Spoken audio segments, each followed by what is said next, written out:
Iran America में deal के बाद से स्ट्रेट ऑफ हॉर्मुज में फिर से रौनक लौट आई है। जहाजों का बड़ी संख्या में यहां से निकलने का सिलसिला शुरू हो चुका है। लेकिन जरा ठहरिए, क्योंकि ईरान ने यहां अब पहले से ज्यादा सख्त नियम लागू कर दिए हैं। ईरान की नई संस्था पर्शियन गल्फ स्टेट अथॉरिटी के नए नियम के तहत अब कोई भी जहाज ईरान की बिना इजाजत के यहां से नहीं निकल पाएगा। यानी जो जहाज यहां से गुजरना चाहते हैं उन्हें 48 घंटे पहले ही आवेदन करना होगा और पूरे समय समुद्री अधिकारियों के संपर्क में रहना होगा। पर्शियन गल्फ स्टेट अथॉरिटी ने नए निर्देश में कहा है कि यहां से गुजरने वाले हर जहाज को अपनी पूरी यात्रा और तय रूट और संपर्क जानकारी पहले से देनी होगी। मंजूरी मिलने तक जहाज के ऑपरेटर को लगातार संपर्क में रहना जरूरी होगा। ईरान के हॉर्मुज में लागू नए नियम के मुताबिक यहां से गुजरने वाले जहाजों के मालिकों और संचालकों को इस बात का ध्यान रखना होगा कि यहां से गुजरने से कम 48 घंटे पहले ही ट्रांजिट रिक्वेस्ट दाखिल करें।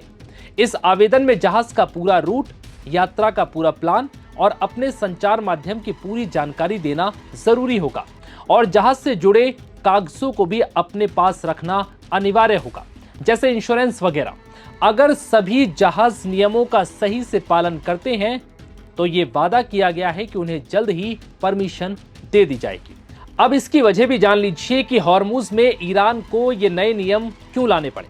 दरअसल हॉर्मुज में अब भी कई जगहों पर माइंस बिछी हुई है, इसलिए समुद्र में मौजूदा संवेदनशील और संभावित माइंस वाले रास्ते से गुजरने से आपके जहाजों को बचाया जाएगा। पीजीएसए यानी पर्शियन गल्फ स्टेट अथॉरिटी ने चेतावनी दी है कि अगर कोई जहाज इन नियमों का पालन नहीं करता है तो उसकी पूरी जिम्मेदारी जहाज के मालिक की होगी। ईरान अमेरिका समझौते के तहत हॉर्मुज में फिलहाल 60 दिनों तक किसी भी प्रकार का कोई टोल या शुल्क नहीं लगेगा, लेकिन 60 दिनों के बाद यहां शुल्क लगाया जा सकता है। यहां से गुजरने वाले व्यापारिक जहाजों की सुरक्षा की जिम्मेदारी ईरान की होगी। रखरखाव संबंधित सारे खर्च ईरान की सरकार उठाएगी, ताकि समुद्री व्यापार को तेजी से फिर से बढ़ाया जा सके। बड़ी बात यह है कि समझौते के बाद अब हॉर्मुज में जहाजों की संख्या में तेजी से बढ़ोतरी हो रही है। गुरुवार को 25 व्यापारिक जहाज इस रास्ते से गुजरे। यह अप्रैल के मध्य के बाद एक दिन में सबसे ज्यादा ट्रैफिक है। मार्च की शुरुआत में युद्ध की वजह से यहां औसतन सिर्फ 7 जहाज ही प्रतिदिन गुजर रहे थे, लेकिन अब फिर से समुद्री कारोबार जल्द पटरी पर लौटता दिख रहा है। ईरान और अमेरिका के बीच एमओयू के बाद से अमेरिका ने यहां से अपनी नाकेबंदी को भी हटाना शुरू कर दिया है। साथ ही बंदरगाहों पर लगाए गए किसी भी व्यवधान या बाधाओं को भी हटाया जाएगा। ईरान के विदेश मंत्रालय के मुताबिक 30 दिनों के भीतर यहां से नाकेबंदी पूरी तरह से खत्म हो जाएगी।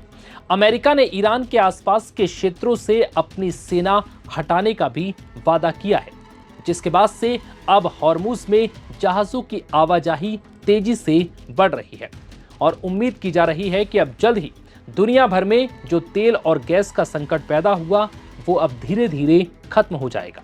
फिलहाल इस वीडियो में इतना ही।